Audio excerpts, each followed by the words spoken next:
Hello, welcome to Gardener's World on a bright, glorious spring day here at Long Meadow. There's just so much light, and now that we've had the spring solstice, the days are getting longer.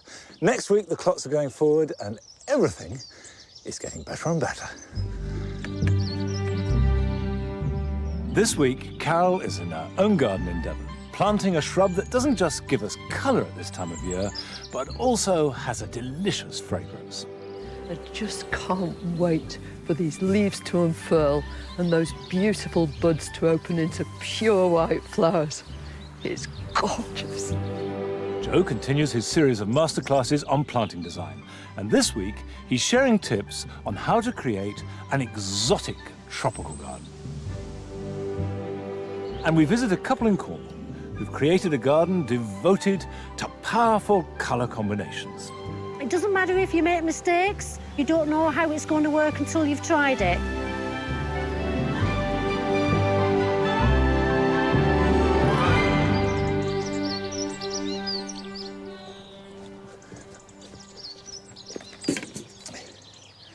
One of the disadvantages of making such narrow paths is that it's very difficult to get stuff in and out. But one of the great advantages of having a path like this is there's more room for plants. And at this time of year, the plant that is completely dominating the spring garden is the hellebore.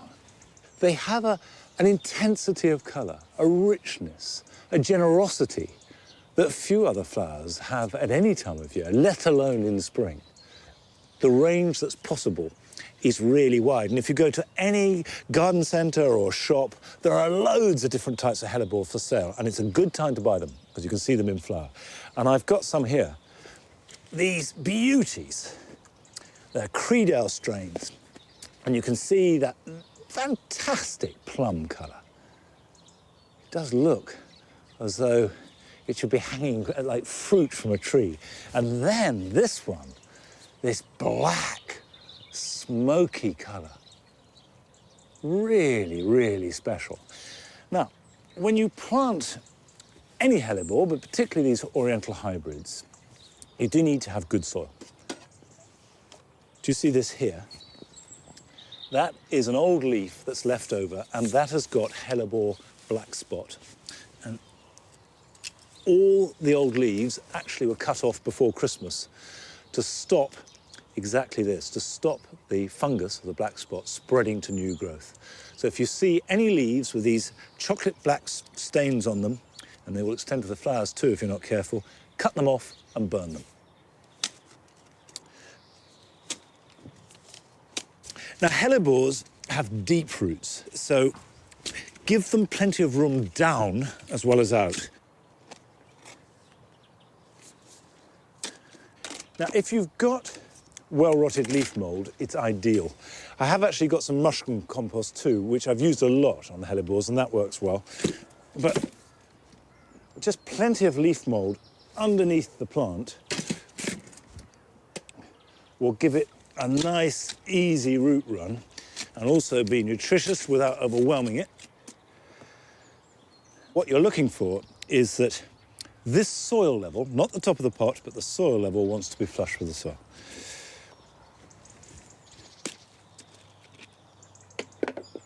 The roots are quite tight in here. It's not pot-bound, but it's not a bad idea just to tease roots out. And don't worry if you break the odd one, because that will stimulate new growth. Now, let's get the height right. It's pretty good. Let's put a bit of our soil back in there.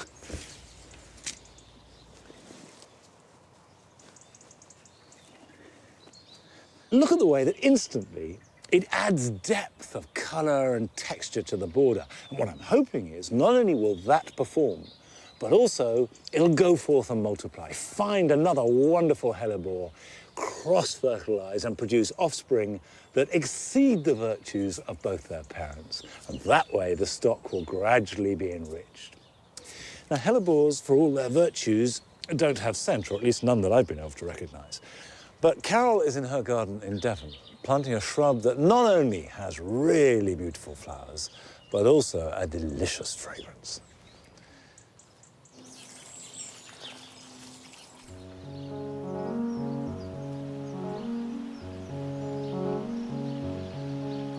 One of the most important groups of shrubs in my garden are the Viburnums.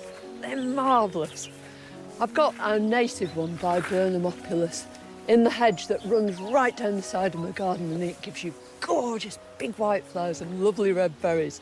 So it's a superb wildlife plant. Viburnums have something to offer right the way through the year. A lot of them have gorgeous autumn colour too. But this one is an evergreen. This is Viburnum tinus. It's a well-known, well-loved shrub, and it has these big corymbs of beautiful white flowers. This one's been knocking around in our gardens since the 17th century, but there are other new viburnums that are being brought into the country by intrepid plant hunters, and I'm lucky enough to have the privilege of planting one in my garden.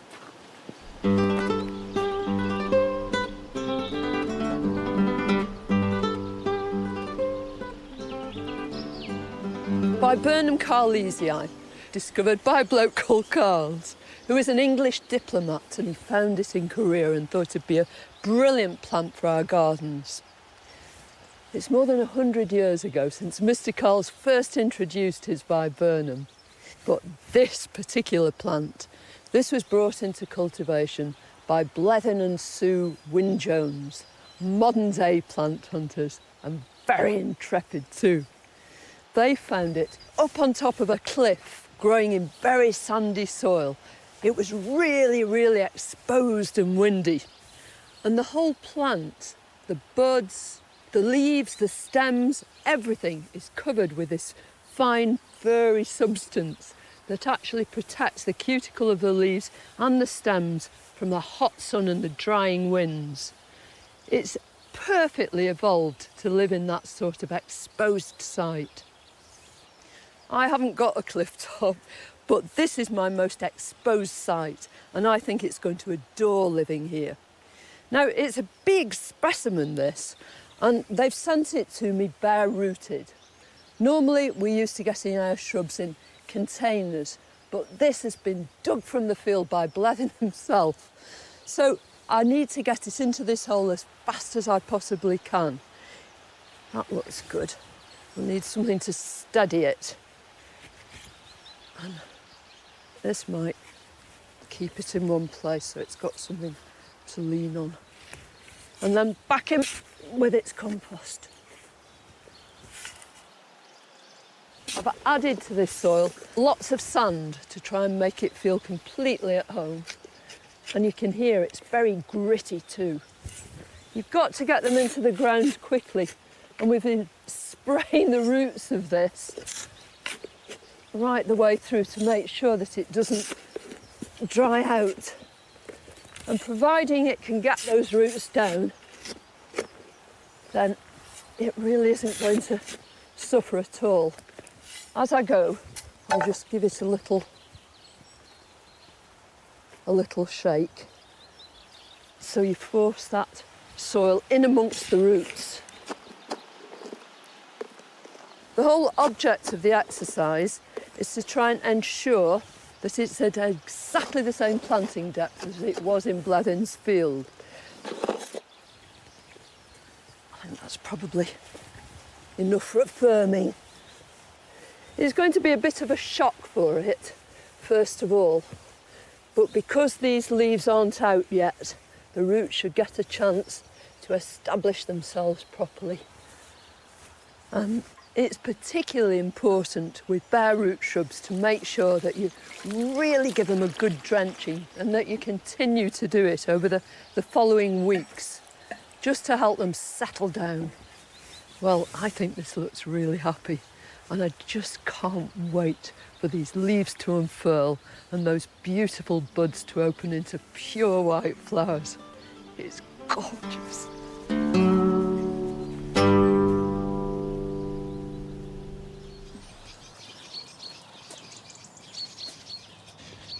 It's time that I was pruning my soft fruit. In fact, it's a job I would normally do by the beginning of March. But this year I've delayed for a very good reason. Which is this, my brand new greenhouse.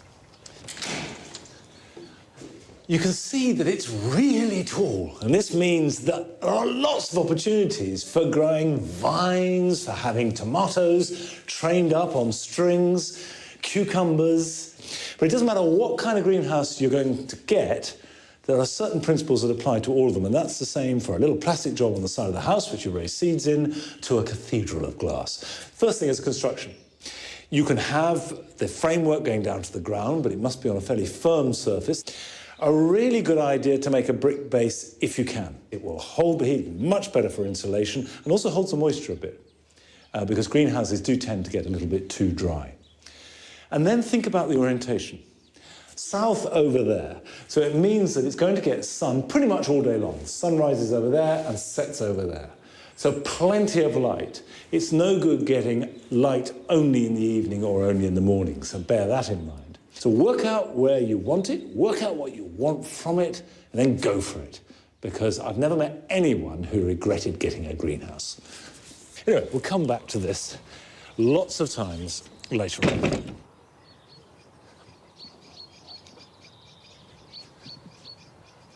And this is the new home for the soft fruit. We've got a row of blackcurrants, a row of gooseberries, a row of red and white currants, a row of autumn raspberries, you can't see them because they've been pruned down, but they are there, and a row of summer raspberries. Now that they're in their new home and bedded in, I just need to make sure that they grow as well as possible and that we get as much fruit as possible this year. Red and white currants and the gooseberries have the same regime. They fruit on spurs produced on old wood. And what really matters to get the best from them is to make sure there's masses of ventilation. And you can see here we've got a red currant, and it's a pretty good example of a general goblet shape that I'm after. The easiest way to think of it is that the branches are a support structure for a bowl that's been popped in there. The reason that you do that is partly because sawfly in particular, but also you have mildew problems, love congested base. The sawfly will lay its eggs in here, and then they'll hatch out and they'll slowly eat their way through. So make it awkward for them. Now, having got a pretty good shape in there, I'm now going to reduce it back. You can see here very clearly these are fruiting spurs coming off the older wood, and all these should have nice bunches of fruit coming off them. Last year's growth, this new wood will not bear any fruit. If I left it, it would mature, and in time it would. But I don't want them to be great big branches. I just want them to keep no bigger than this, ideally. So we need to take it back a bit.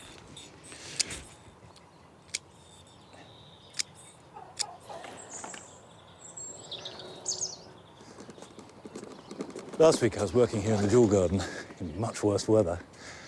Moving plants, splitting, dividing, planting, getting it to the point where I could mulch. Well, that mulching's all been done. So now it is just poised and ready to grow. What, of course, we're trying to achieve is this mixture of real energy of growth with energy of colour. Dual colours are rich, strong and voluptuous.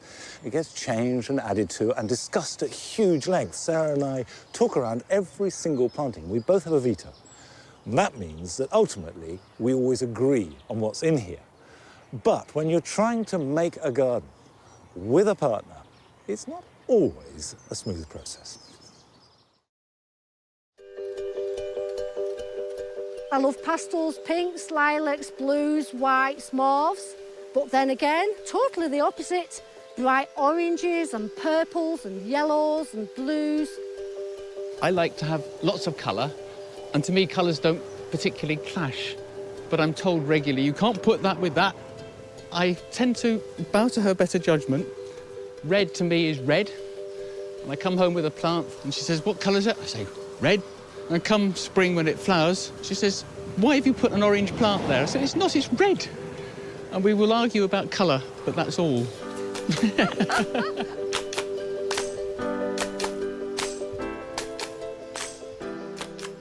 This is one of my favourite beds. Call it the pink, black and silver bed. I just love playing around with colour combinations. It's not just the colour of a plant. You know, the forms and structures are very important. We've got the fine-cut leaf of the black elder, the great big bold leaves of the ricinus, and then filled in with things like sea holly for the bright silver, also the black leaf dahlia, which gives us the lovely pink flower. That's Dahlia fascination. You don't tend to think of black plants, really, and silver plants. So we put the pink combinations in with them to fetch the colours out. They also look lovely in certain lights, and the silver plants just lift it when the sun's on.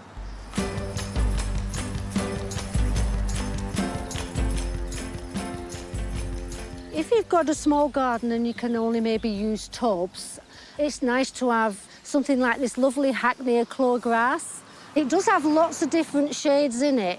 If you look at these, it's got like a purple streaking in with the green and yellow, which this Eupatorium chocolate or this Lobelia tanya just picks out that different colouring. And as the season goes on, it then changes coming up to autumn, and it goes fiery orange and red and yellow, and it gets little black fluffy seed heads, which also looks superb with these. If you had the Eupatorium, the black seed heads would pick out the black foliage, and also the colour of the sedum would be very good.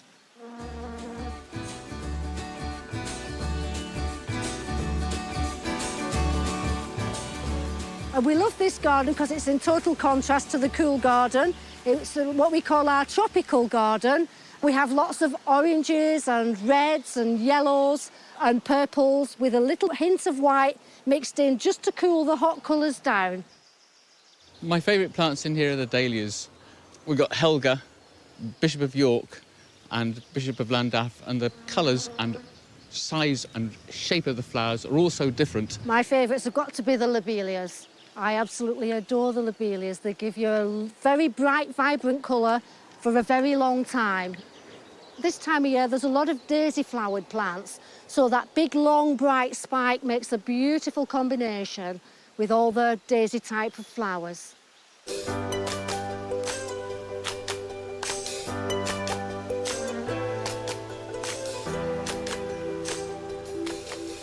It doesn't matter if you make mistakes. You always learn by your mistakes, but if you're not adventurous to start with, then you don't know how it's going to work until you've tried it. Take it home, put other plants with it, and try the combinations. I love the smell of that. I'm not going to trust him yet. He is getting there on his colours, and he is getting a lot better, but not quite yet, no. I think that's my department.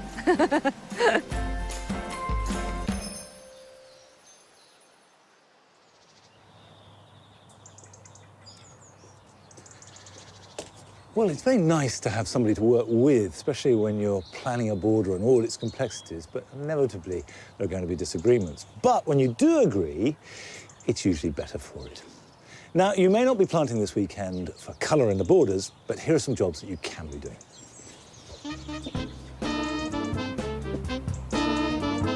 Now is the perfect time to pot on fuchsias as they're starting to grow. Get a larger pot, but not too much larger. Put a little bit of compost in the bottom, and then put the fuchsia still in its container on top of that. Backfill around it, and then carefully lift the pot out, and you should be left with a space exactly that size. Take the fuchsia out of the pot and slip it back in so it will fit neatly. Then water it in, and it will grow away strongly.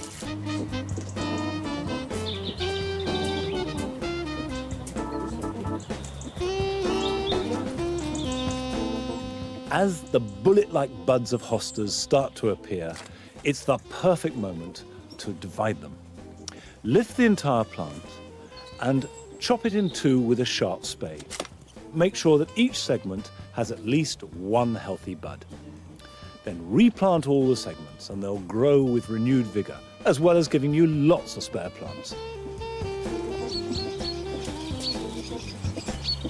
It's important to move seedlings on out of a seed tray as soon as they develop a true leaf, because this means they've got roots.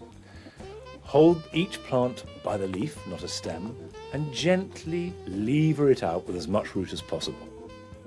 And then pot it on so it's got plenty of room to develop. Put it in a sheltered place to develop into nice, strong young plants that can be hardened off before planting outside.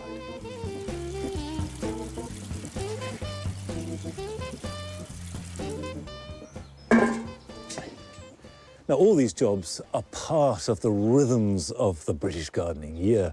But this week, in Joe's masterclass, he's looking at a style of planting and design that is much more exotic. A tropical garden is a tranquil oasis reminiscent of warmer climes. It's particularly well suited to sheltered courtyards and small gardens. I'm looking at the key plant design elements: structure, texture, seasonal interest, and colour that are really important for making your own green oasis a success. You want to create an exotic feel in a garden like this, so go for some big specimens. This is a great composition, an enormous phormium, its large strappy leaves contrasting with the cordyline, and then there's a Magnolia grandiflora and the tall bamboo at the back, adding plenty of height. Whilst combinations of plants are really good, sometimes you want to have a plant all by itself, especially if it's got really good architectural, sculptural qualities like this cordyline australis. It means you can walk around it and it holds the space around it, doesn't get too cluttered. And you can see the wonderful trunk that it's got too. It looks just right there.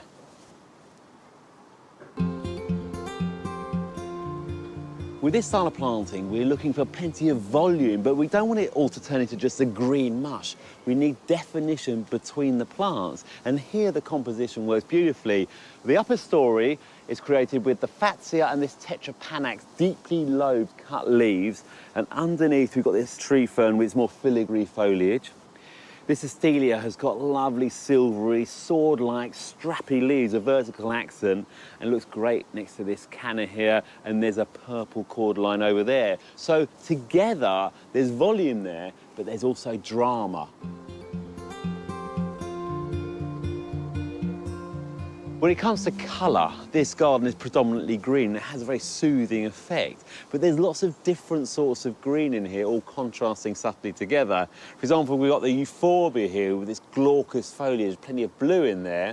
And behind me, we've got an aspidistra planted in the border with much more sort of limey yellow. If you want to add in some depth of colour, then start with the foliage. Purples, reds, maroons, and even blacks work and contrast beautifully alongside the green. And then think about adding in colour through flowers. And if you want to go with that exotic theme, think about yellows and fiery reds and oranges. This crocosmia is just the perfect choice. And then over there, we've got the cannas towering above my head. And even down at ground level, a really fiery little nasturtium. Works a treat. The beauty of a garden like this is that it has year-round interest, as it contains mostly evergreen plants. And you can achieve the tropical look without having to use tender plants that might suffer in the winter. Once the tone has been set by the larger specimens, many of which are hardy anyway, other plants have been added in, really tough, readily available plants, things like begonias, heucheras, and the cotinus over there. But they sit so comfortably in this garden because their foliage mimics a more exotic look. They knit together beautifully and create the whole. So how would I go about creating a green oasis? Well, I've got a very simple layout here, and the first thing I'd look to do is to try and get some height and some structure. So I'm thinking maybe some tree ferns would be really good, one either side of me, and then I'd like to balance one out on the other side. The next thing I'd do is I'd put some bamboos in there, again looking for structure. So I'll put 3 of those, and I think I'll balance them out with another 3 over there. I love hardy bananas, again towards the front of the border.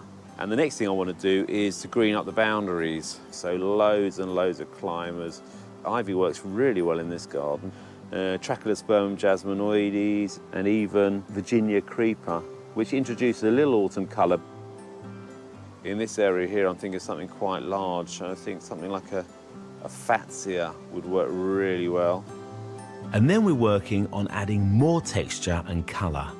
Cotinus means that I'm introducing some purple foliage in there. And then I'm thinking phormiums as well. I mean, it's a beautiful phormium here, and it's got a purple tinge to it. Cordyline australis is another really good plant. I don't want to see any bare earth at all. So I'm going to put begonias, and I like the idea of these heucheras here. And I'm thinking of using some pots through here. Echevera work really nicely, sempervivums, or even something a little bit bigger. And there you go. That design, that choice of plants is the essence of a lovely green oasis.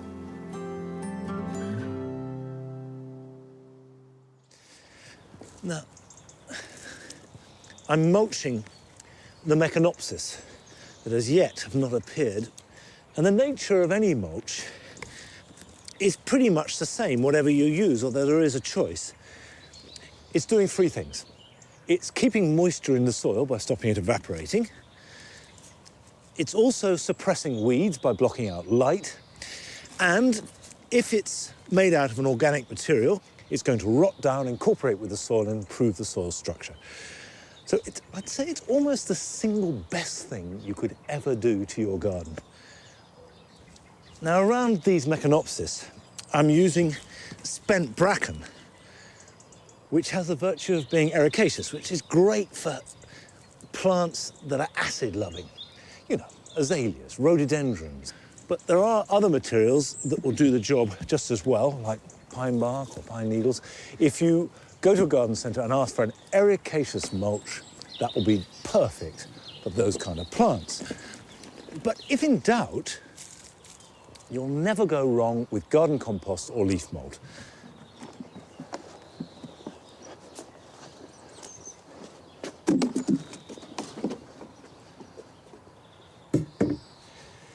Now, over here, I'm using a completely different kind of mulch, but it's actually the one that I use on most of the garden, which is mushroom compost.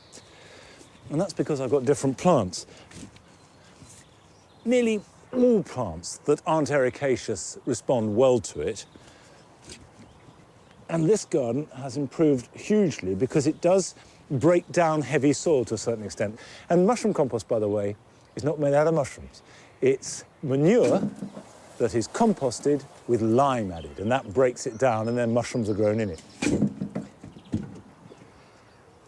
The key thing that I would say is don't be coy about the thickness.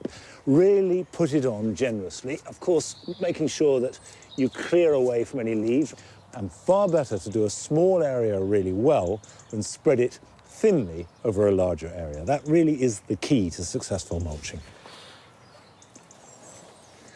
Well, there's a lot more to do, but I will push on with this, and I would say that mulching is something that should be done sooner rather than later. Try and get it on this week if you possibly can. And I'll be back here at Long Meadow next Friday as normal. And as it's Easter weekend, I've got lots of things to keep you busy. See you then. Bye-bye.